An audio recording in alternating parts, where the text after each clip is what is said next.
Let's Mike day special.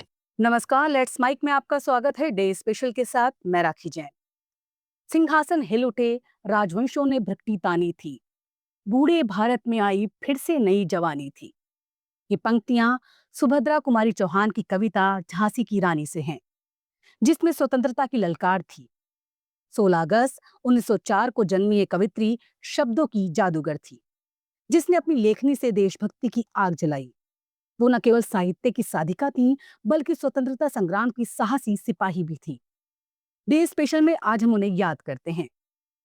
उन्होंने कविता और कर्म से भारत के सपनों को पंख दिए।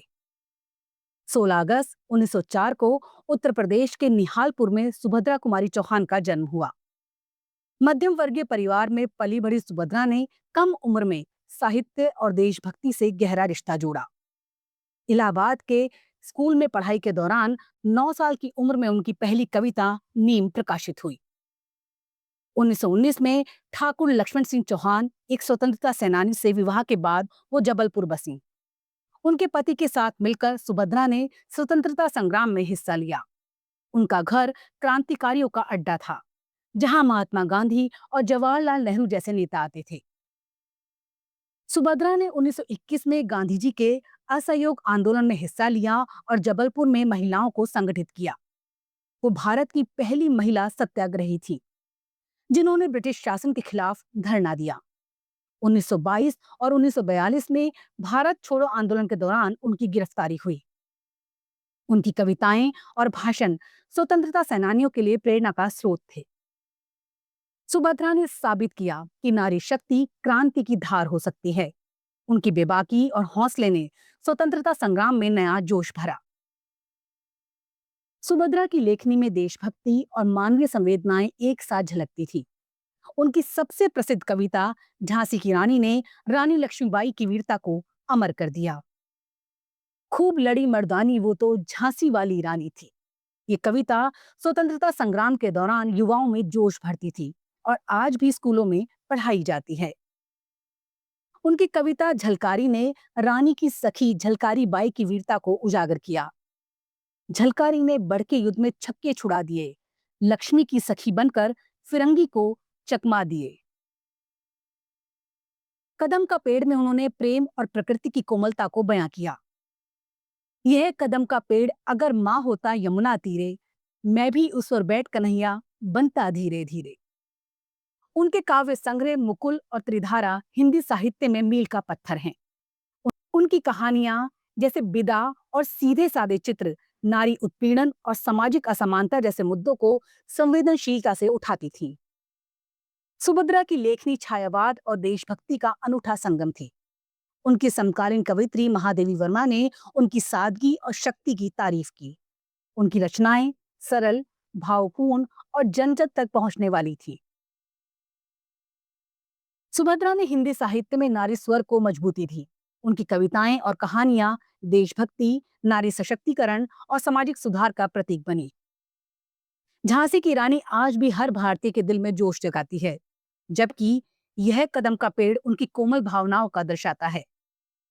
उनकी रचनाएं हिंदी साहित्य के पाठ्यक्रम का हिस्सा हैं। स्कूलों, साहित्यिक मंचों और सांस्कृतिक आयोजनों में उनकी कविताएं गूंजती हैं। सुभद्रा ने साहित्य के जरिए एक ऐसी विरासत छोड़ी जो नई पीढ़ियों को प्रेरित करती है। 16 अगस्त सुभद्रा कुमारी चौहान की जयंती है, जो हमें उनकी कविताओं और बलिदानों की याद दिलाता है। उनकी मृत्यु 15 फरवरी 1948 को एक कार दुर्घटना में हुई, लेकिन उनकी रचनाएं अमर हैं। सुभद्रा की कविताएं आज भी हमें प्रेरित करती हैं, जब हम सामाजिक असमानता और लैंगिक भेदभाव के खिलाफ लड़ते हैं। आज के भारत में जब हम एक समावेशी और न्यायपूर्ण समाज का सपना देखते हैं, सुभद्रा का जीवन हमें याद दिलाता है कि हर चुनौती को हौसले और संवेदना से पार किया जा सकता है।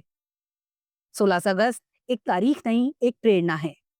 ये सुभद्रा कुमारी चौहान की वो आवाज है जो झांसी की रानी के जरिए आज भी गूंजती है। ये हमें सिखाता है कि स्वतंत्रता सिर्फ जंजीरें तोड़ना नहीं, बल्कि सपनों को पंख देना और समाज को बदलना है।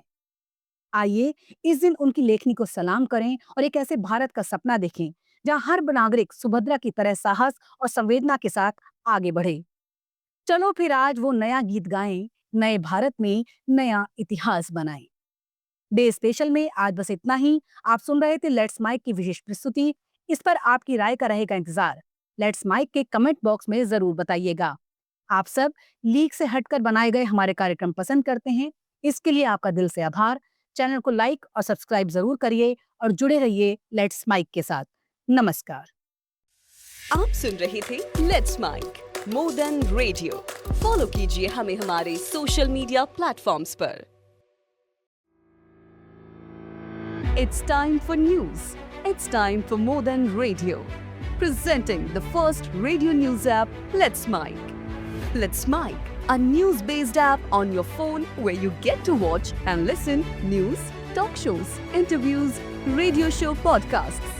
On Let's Mike, you get all relevant information of TV, print, radio, podcast,